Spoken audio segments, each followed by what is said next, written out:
మంగళగిరి కొత్తపేటలోని శ్రీ బాలచౌడేశ్వరి అమ్మవారి ఆలయంలో ఈ నెల 25వ తేదీన 19వ వార్షికోత్సవం జరుగుతుందని ఆలయ కమిటీ ప్రతినిధులు తెలిపారు. అభిషేకాలు, విశేష పూజలతో పాటు అన్నప్రసాద కార్యక్రమం ఉంటుందని తెలిపారు. భక్తులు అధిక సంఖ్యలో పాల్గొనాలని కోరారు. రాజధాని పరిధిలో షాపూర్ పల్లంజీ కంపెనీ లిమిటెడ్ వారు యోగా డే నిర్వహించారు. బ్రహ్మకుమారి నాగమణి ఈ సందర్భంగా విశిష్టతను యోగా గురించి తెలియజేశారు. ఓ రిపోర్ట్. ప్రతి సంవత్సరం జూన్ 21వ తేదీన ప్రపంచవ్యాప్తంగా ఈ దినోత్సవాన్ని జరుపుకుంటారు. భారతదేశం ప్రపంచానికి అందించిన అత్యంత విలువైన కానుకల్లో యోగా ఒకటి. యుజ్ అనే సంస్కృత పదం నుండి యోగా అనే మాట వచ్చింది. దీని అర్థం కలపడం లేదా ఒకటి చెయ్యడం. అంటే మన శరీరాన్ని, మనస్సును మరియు ఆత్మను ఒకే తాటిపైకి తీసుకురావడమే యోగా. నేటి ఆధునిక కాలంలో ఉరుకుల పరుగుల జీవితం వల్ల, చదువుల ఒత్తిడి వల్ల చాలామంది మానసిక ప్రశాంతతను కోల్పోతున్నారు. ఇలాంటి సమయంలో యోగా మనకు ఒక సంజీవనిలా పనిచేస్తుంది.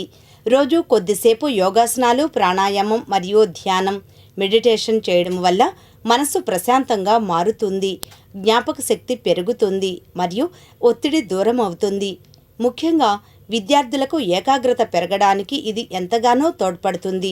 యోగా చిత్తవృత్తి నిరోధ అంటే మన మనసులోని ఆందోళనలను, చంచలత్వాన్ని అదుపు చేయడమే యోగా. ఈ సంవత్సరం 2026 అంతర్జాతీయ యోగా దినోత్సవం యొక్క ముఖ్య ఉద్దేశం ఆరోగ్యకరమైన వృద్ధాప్యం కోసం యోగా. వయసు పైబడిన వారు కూడా ఎలాంటి అనారోగ్య సమస్యలు లేకుండా చురుగ్గా మరియు ఆనందంగా జీవించడానికి యోగా అద్భుతంగా సహాయపడుతుందని ఈ థీమ్ మనకు గుర్తు చేస్తోంది. యోగా అనేది కేవలం ఏదో ఒక రోజు చేసే వ్యాయామం కాదు.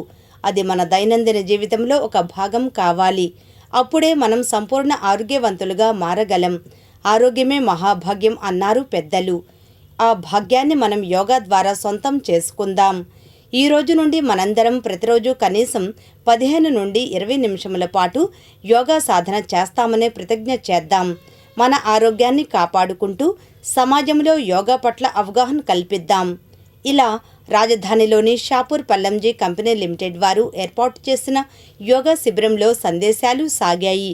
బ్రహ్మకుమారి నాగమణి నేతృత్వంలో పల్లంజీ సంస్థ కన్స్ట్రక్షన్ హెడ్ శేషుకుమార్, సిఆర్డీఏ అధికారులు విద్యాసాగర్, లక్ష్మీనారాయణ తదితరులు పాల్గొన్నారు.